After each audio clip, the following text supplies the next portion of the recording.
Cyberpunk 2077 is quite possibly one of the best comeback stories of all time, and not just in gaming but across multiple entertainment mediums. Started off as one of the most botched releases for a AAA title, has now become one of the almost universally loved titles in all of video games. But I think in all fairness to the game and CD Projekt Red, I'd have to start at the very beginning to have a full retrospect on this wonderful title and just take a step back to appreciate what is. However, just because I know there's going to be comments about this, yes, no AAA title should ever be released in the state that Cyberpunk 2077 was released in. It set a weird precedent where games are seemingly also released half-finished, and that is absolutely not something that should be praised, nor should it become the norm. Now that that's out of the way, let's start at the very beginning. CD Projekt Red was a developer that already had some stock in the gaming world with the Witcher video game series based on the iconic book series. In 2012, the second Witcher game in the iconic game trilogy titled The Witcher 2: Assassins of Kings was released on Xbox, and subsequently Cyberpunk 2077 was announced. Seeing as how the franchise of Cyberpunk was already globally known because of the tabletop RPG Cyberpunk Red, there were definitely some fans that were excited for this announcement. Then, in 2013, we received the first teaser of what was to come with the release of Cyberpunk 2077.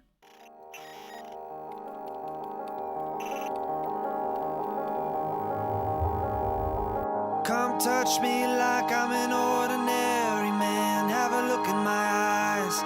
Underneath my skin there is a violence. It's got a gun in its hands. Ready to make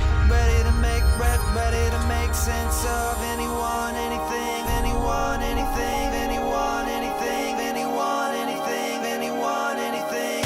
Black holes living in the side of your face. Razor wire spinning around you, around you, around you, around you, around you, around you, around you, around you. Bullets are the beauty of the blistering sky. Bullets are the beauty and I don't know why. Bullets are the beauty of the blistering sky. Bullets are the beauty and I don't know why.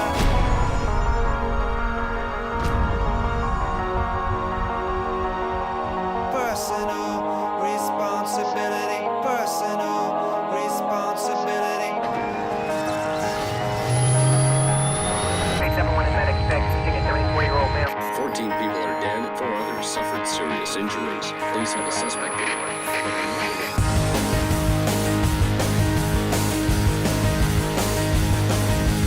Personal responsibility. Personal responsibility. Personal responsibility. Personal responsibility.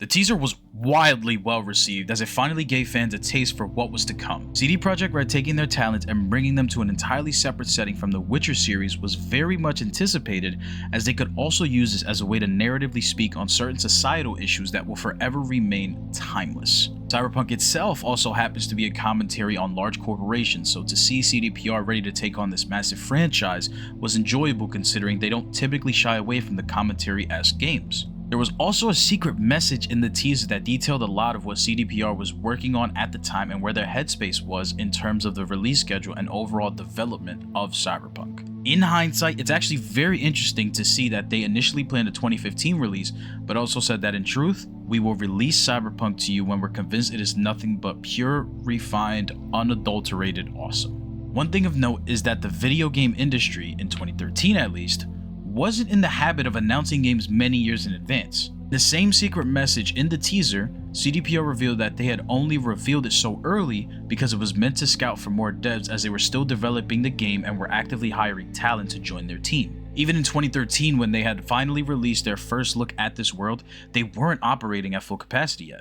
The rest of the message then goes on to explain that their current game being developed is very close to being completed, The Witcher 3, and that they'll be revealing said game very soon. May 19th, 2015, The Witcher 3 releases, and it is an absolute hit. 10 out of 10 pretty much unanimously were announced as the game's score, and despite there being bugs upon release, which you'll see as a crutch for CD Projekt Red, the game was still a commercial success. It raked in 6 million units worldwide in just 6 short weeks, and by the end of 2015, had numerous awards for the game, and CDPR themselves had been named Developer of the Year. With an unprecedented amount of success, it was going to take something special to top what CD Projekt Red had achieved with The Witcher 3. Some time goes by, a few expansions and DLC were released for The Witcher 3, but not much is heard regarding Cyberpunk 2077 until 3 years later at E3 2018. June 10th, 2018 rolls around, and fans at E3 were finally treated to the reveal of a very long-awaited game. In 2077, they voted my city the worst place to live in America. Main issues, sky-high rate of violence, and more people living below the poverty line than anywhere else.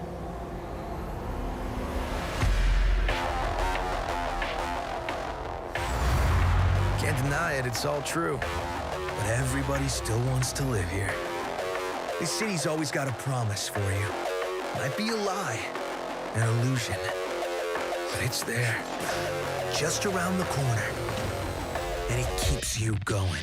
Many selected journalists were presented with an hour of gameplay from the developer, and that was pretty much it for 2018 in Cyberpunk. Then, in 2019, fans got arguably the most excited for a brand new piece of news. Keanu Reeves, the man himself, had announced at the Microsoft conference preceding E3 2019 that he was going to be taking on a lead role in the English version of the game in the form of rocker boy Johnny Silverhand. And if you remember correctly, this was around the time that Keanu Sans was happening. This was seemingly a resurgence of the amazing actor, as he seemed inescapable with his roles at the time. So for CD Projekt Red to land such an A-lister for their game was definitely something fans loved even more, and the game was on a path to be an undeniable commercial success. CDPR continued its magnificent marketing run with the launch of Night City Wire on Twitch in Q1 of 2020. The show was meant to be a hub for all questions, discussions, and presentations of Cyberpunk 2077. The first show featured a new trailer, a new look at the gameplay, and a discussion with developers about the game's numerous features. One thing of very important note is that this episode also features that Projekt Red had been working on Cyberpunk Edgerunners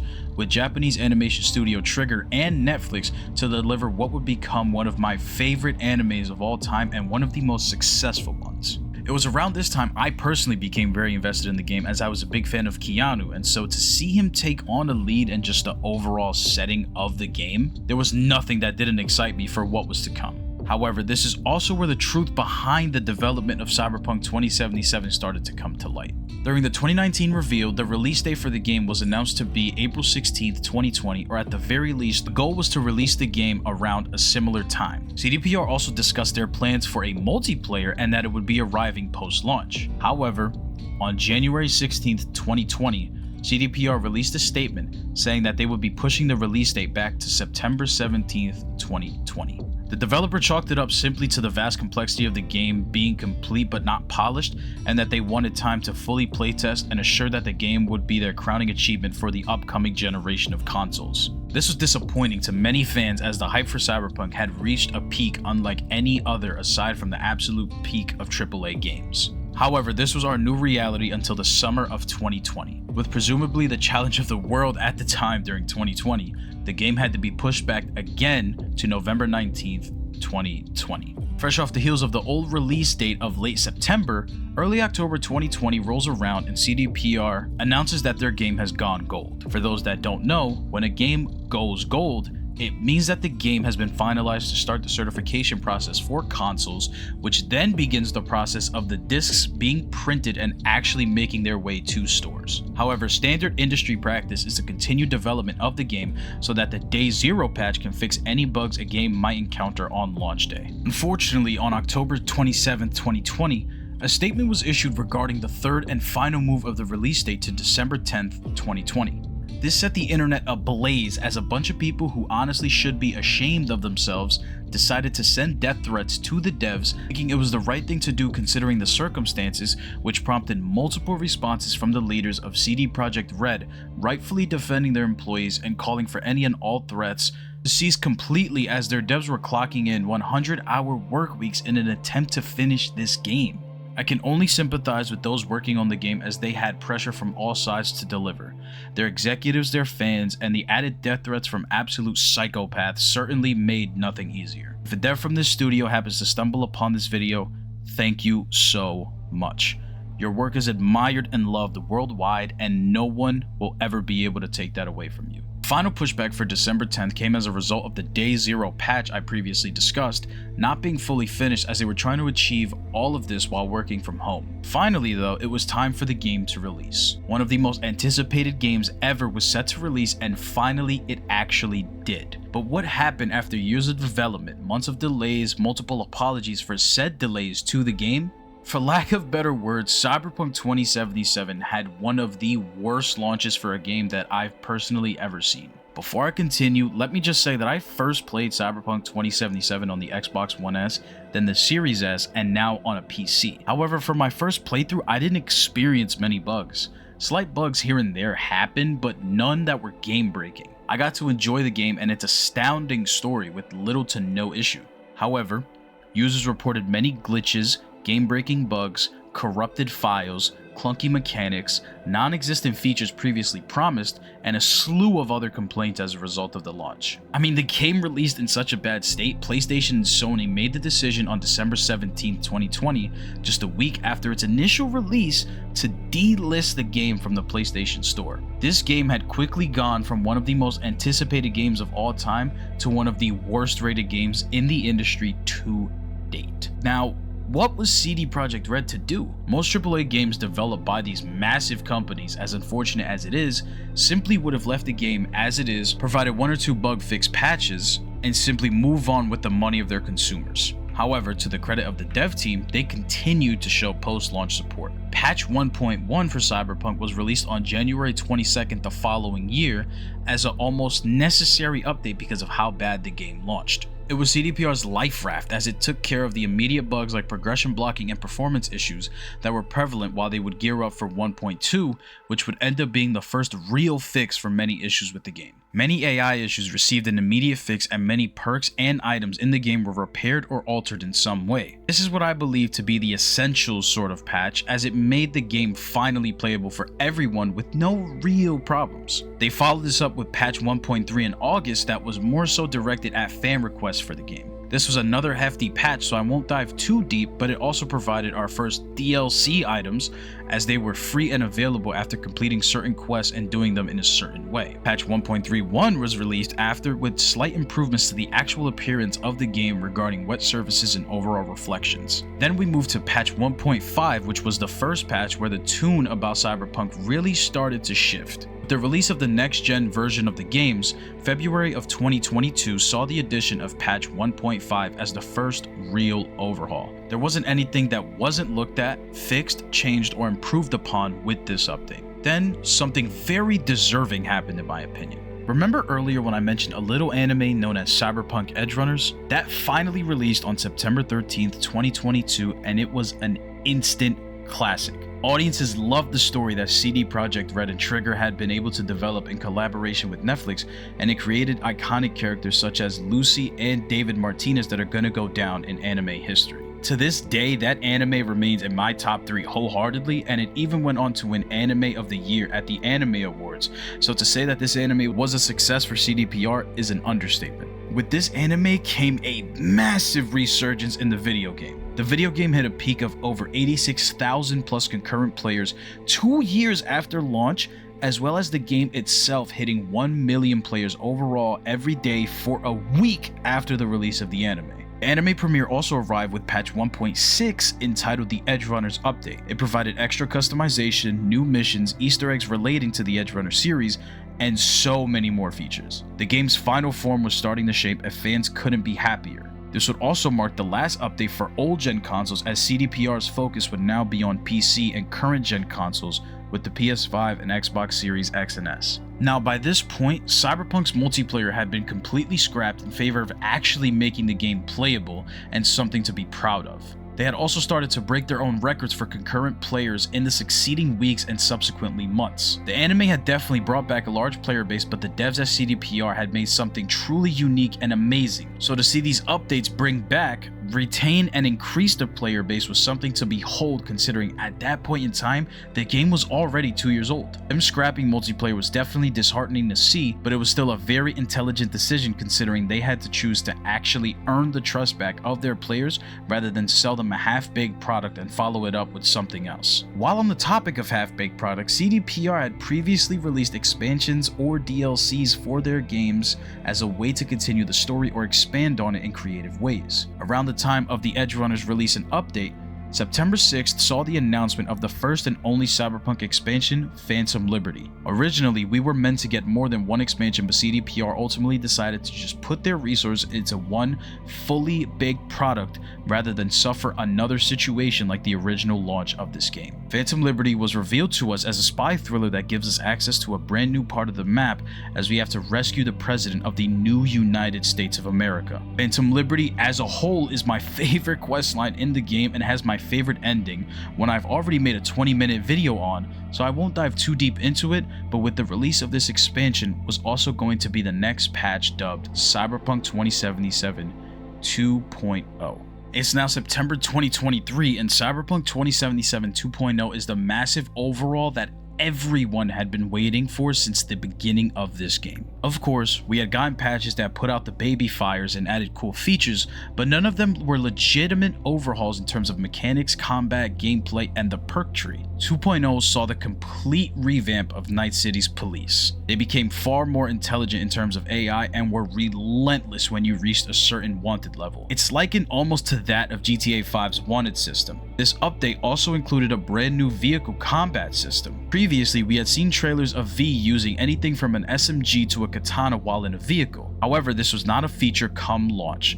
but with 2.0, we were now able to use pistols, SMGs, health items, and more while driving in the first or third person modes, and CDPR made it very easy and accessible no matter what platform you were using. They also added a sort of fluidity and smoothness to the use of quick hacks specifically for vehicles and just an overall of the animations and mechanics surrounding these vehicles. In short, seeing as how 2.0 was a massive update, AI became smarter, the perk tree was overhauled, the game's aesthetic and actual look was changed, mechanics were polished and improved upon, this was the landing CDPR needed to stick, and it did exactly that. Now, pairing this update with the impending Phantom Liberty expansion, which was set to add an entirely new section of Night City in the name of Dogtown, as well as the inclusion of Idris Elba as one of the main selling points of this DLC, Cyberpunk 2077 was already shaping up to have one of the greatest comebacks in entertainment history. September 26th, 2023 finally rolls around and the lone expansion finally releases and is an instant classic. Again, I've already made a video detailing my thoughts on the overall story and ending of that DLC,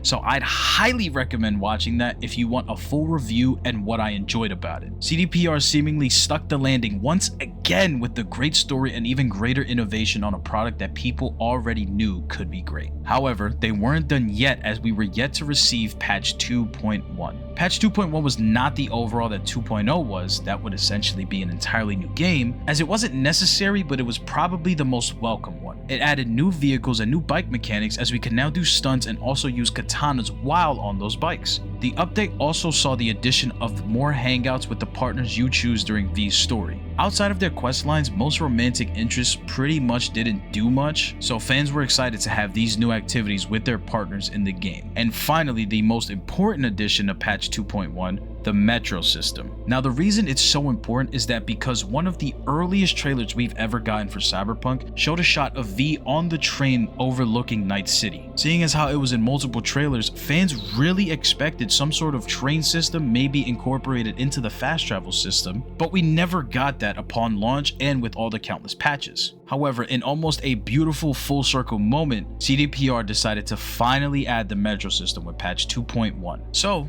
Roughly 4 years since the release of one of the most controversial games, the devs have essentially worked around the clock to deliver countless patches and hotfixes to make Cyberpunk a game to be proud of. So what do they have to show for it? At the Game Awards, essentially the show meant to praise the games released within the last year, there's a unique award entitled Best Ongoing Games. This award is dealt out to games for having outstanding development of ongoing content that evolves the player experience over time, and Cyberpunk was actually nominated for said award and went on to actually win this award. Now, it may seem like an easy win, but considering it went up against Apex Legends, Fortnite, Final Fantasy XIV, and Genshin Impact, all of these games are considered live service, this is not an easy feat considering Cyberpunk itself is a single player game while almost all of the formers are multiplayer. Against the odds, a botched launch, a rocky timeline of patches to one of the most revered games of all time, I'd say Cyberpunk absolutely deserved this award,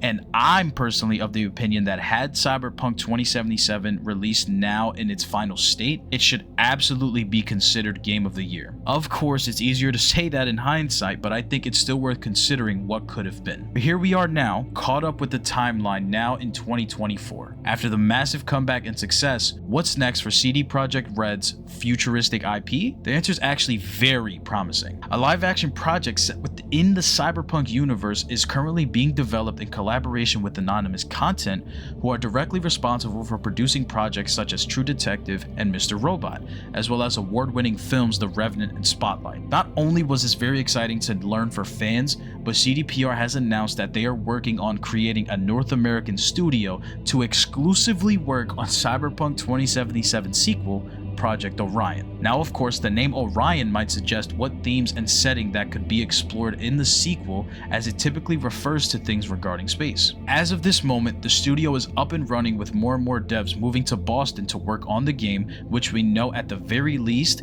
is in a conceptual design phase. The developer also announced that with how poorly the launch went for Cyberpunk, they completely overhauled their workflow as well as means of communication to ensure that games and ideas are executed in a timely fashion with little to no miscommunication. Things seem to be looking up for the company as well as the game we all know and love, but I'm curious to hear your thoughts on the journey that Cyberpunk has had from its announcement to the future of the IP. If you've made it this far, thank you.